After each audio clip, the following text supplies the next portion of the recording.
WCBI News at 6 starts now.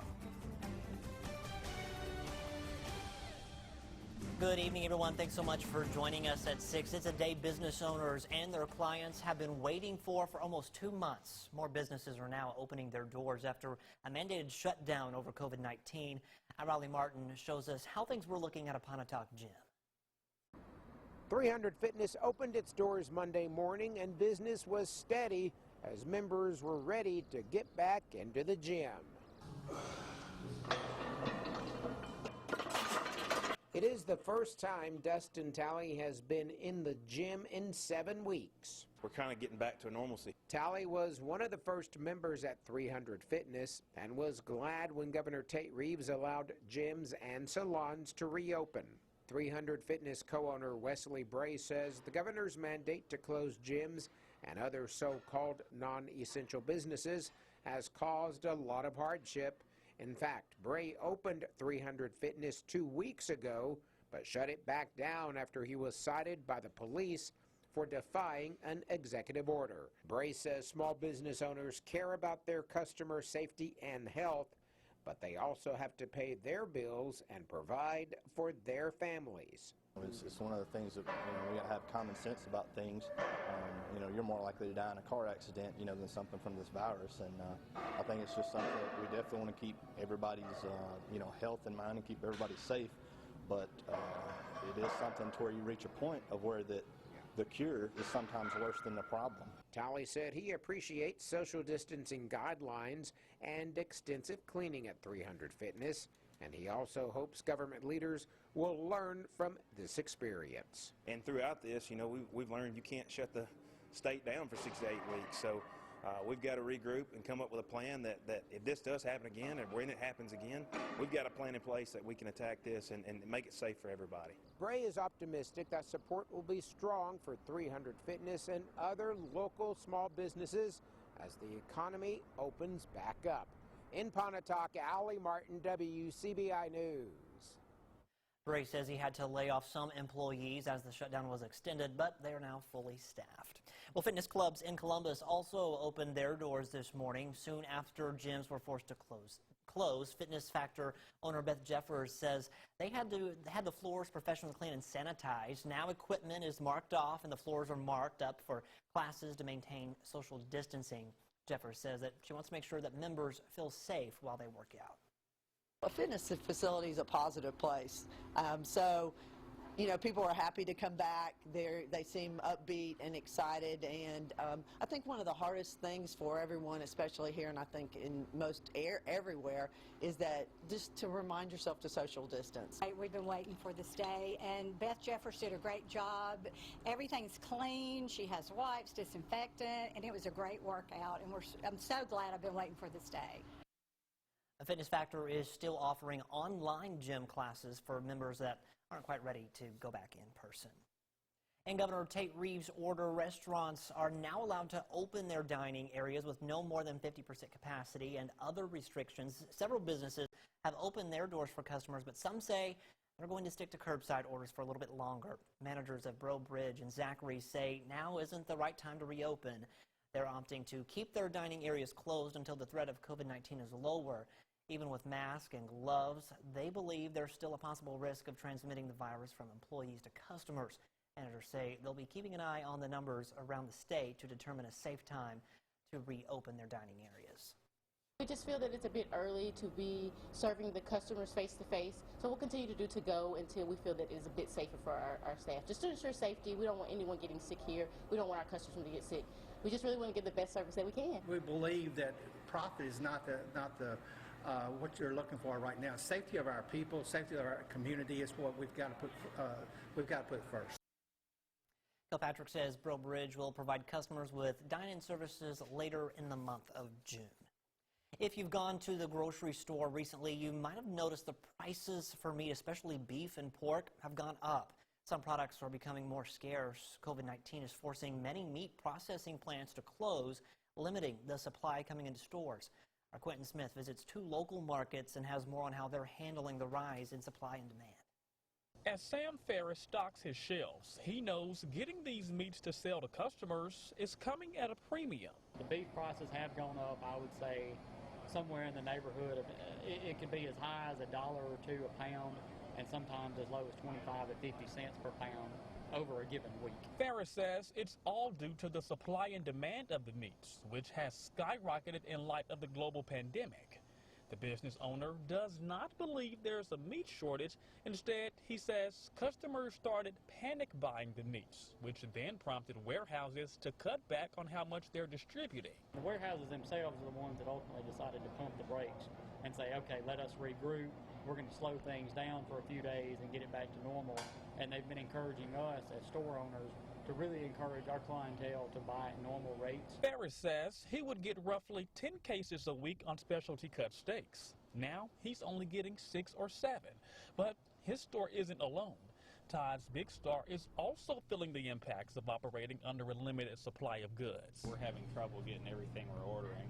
I'd say we're getting maybe 30–40% of what we're ordering on our trucks right now. Patrick Werner is the store manager and says beef and pork have been hard for them to get their hands on. Fortunately at Todd's, we're able to meet a lot of the demand of our customers, and we're not running out very rarely on things that we need. But that's an advantage we have as an independent. While both stores are continuing to stay afloat and serve their customers, they believe things will soon get back to normal as the economy and meat processing plants begin to reopen. We stay in contact pretty much every day with several different distributors that we have, and we're getting the same story from all of them, where we can expect this to last several days, possibly a week to 10 days tops, just to get everything back to normal, back up and running as usual. Right now, being an essential business, we need to help people get what they need, and that's our main goal here, is to make sure that we're serving people and getting them the products that they need right now. Once the meat processing plants begins meeting all of the demands, Werner and Ferris say that the meats will all drop back down to normal prices. Governor Tate Reeves announces he's extending unemployment benefits to help Mississippians impacted by the coronavirus. The governor waived the 1-week waiting period to get unemployment benefits for claims filed from March 8th to December 26th of this year. The $40 earning allowance is also increasing to $200 until June 27th. Governor Reeves is urging Mississippians that as employers work to get back up and running, that is. If you're called back to work, the governor says it's best to go back because under state law, if you choose to not go back, you could be ineligible for some state benefits. The $600 a week in pandemic unemployment assistance goes away. It goes away in July. The maximum state benefit on unemployment is $230 a week. Many on unemployment assistance make much less than $230 a week. Therefore, I implore every Mississippian that as these small businesses reopen, take advantage of the opportunity to go back to work. Now to read the governor's executive order in full, just visit WCBI.com. The Mississippi Department of Health is reporting 173 new cases today. 21 of the new cases are in long-term care facilities. The new cases bring the state's total to over 9,600. The number of people hospitalized with coronavirus has dropped to 399. That's some good news. 5 new deaths are also being reported today. One of those is in Itawamba County. The health department estimates about 6,200 Mississippians have recovered from the virus. Drive-through coronavirus testing is coming to Louisville tomorrow. The free testing will be done at Louisville Coliseum tomorrow from noon until 4 p.m. Now, you must have an appointment to be tested. To be screened for an appointment, you can call UMMC testing hotline or just use the C Spire Health app. Patients will not have to exit their car for the test. UMMC will notify patients of their results. It's been a very nice Monday. We've got a mix of sun and clouds in the region. A lot of sunshine earlier. Now we have more and more clouds coming back in. In downtown Columbus, you can see some of those clouds right there across the northern tier of the area. Also, some of that spilling into Lamar County, 66 at Durham's Pharmacy in Vernon. A little deck of some alto cumulus clouds coming on in. You can see the back edge of those clouds really about Highway 82. So cloudy in the north, a little bit more sun to the south right now. But all things considered, a comfortable evening. The wind will lighten up here. We've got some 70s and 60s now, 50s and 40s later on. This is really going to be the last really cool night that we will have for a while. Mid to upper 40s, heat and humidity is coming on back. We'll show you that forecast coming up. Well, one person is dead following a two-vehicle crash involving an 18-wheeler. This happened in Pickens County. It happened shortly before 10 o'clock this morning on Highway 82. Pickens County Coroner Chad Harless tells WCBI 32-year-old Daryl Driver of Ethelsville, Alabama, was killed. Both vehicles were in the westbound lanes when Driver's car crashed into the back of the big rig. The Alabama Highway Patrol is investigating that accident. Clay County investigators continue to investigate a weekend shooting that left 3 injured and 1 person facing charges. 48-year-old Gene Sparks is charged with 3 counts of aggravated assault. Sheriff Eddie Scott says the shooting happened around 4 o'clock Saturday near a home on Happy Hollow Road close to the Chickasaw County line. 2 victims. They were taken to the hospital in West Point. A third was sent to a hospital in Tupelo. The sheriff says a woman was also assaulted during the shooting. Officers believe that she was hit in the stomach. Sheriff Scott says that they believe the altercation happened in the road next to the suspect's home. Investigators are still trying to figure out a possible motive. If you have any information, call the Clay County Sheriff's Office. And a man's facing felony assault charges in Amory. 26-year-old William Randolph is charged with simple assault on a public official. Now, he's also facing a parole violation charge. Randolph's bond is set at $50,000. He remains behind bars at the Monroe County Detention Center. High school seniors all across the area are gearing up for graduation. We take a look at how some of them are spending their senior week when we come back. Welcome back, everyone. Ready for liftoff. Staff at Noxubee County High School released balloons today in honor of their seniors. Superintendent Rodriguez Brodnax was joined by team members as they celebrated the class of 2020.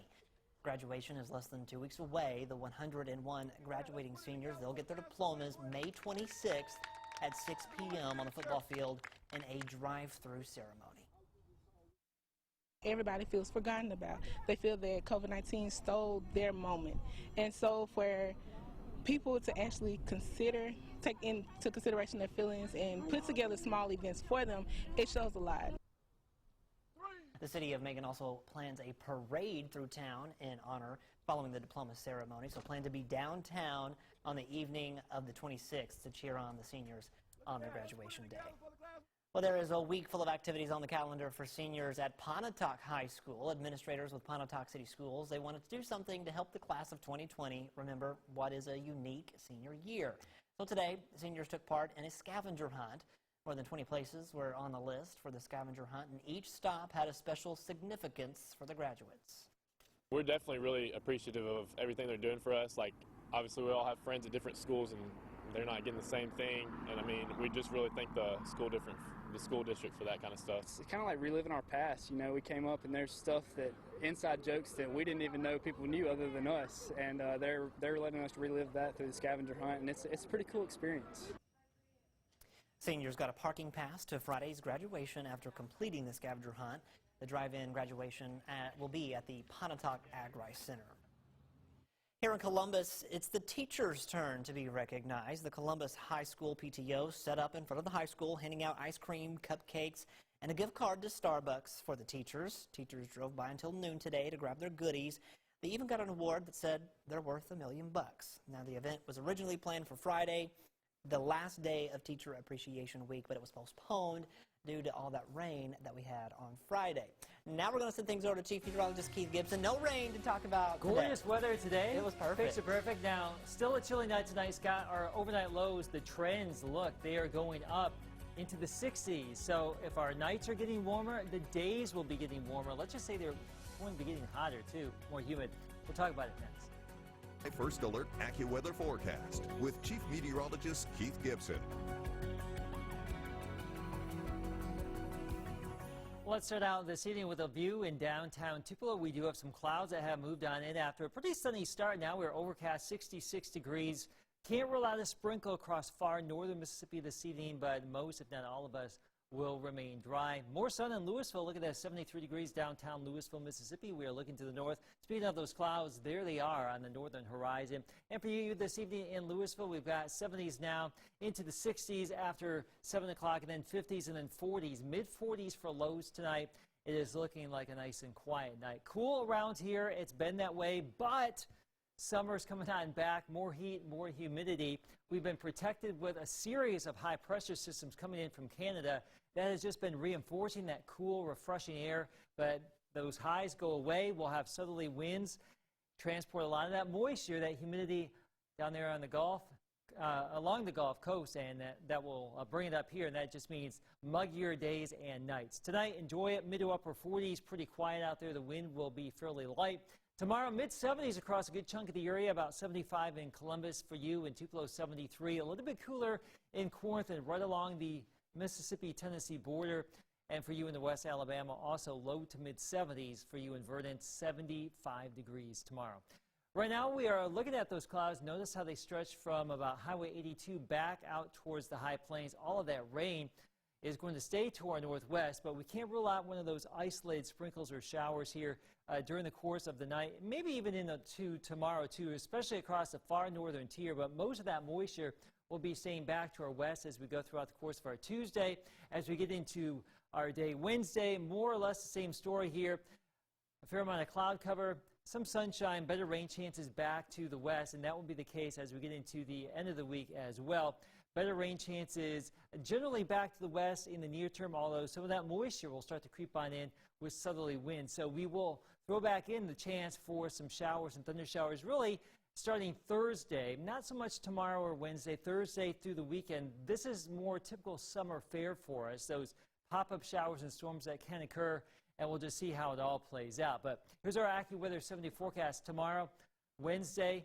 Not too bad here, mix of sun and clouds. 75 tomorrow, low 80s return Wednesday. The overnight's getting warmer and warmer. The day's getting warmer. Mid-80s Thursday and Friday. We're looking at mid to upper 80s Saturday, Sunday, and Monday.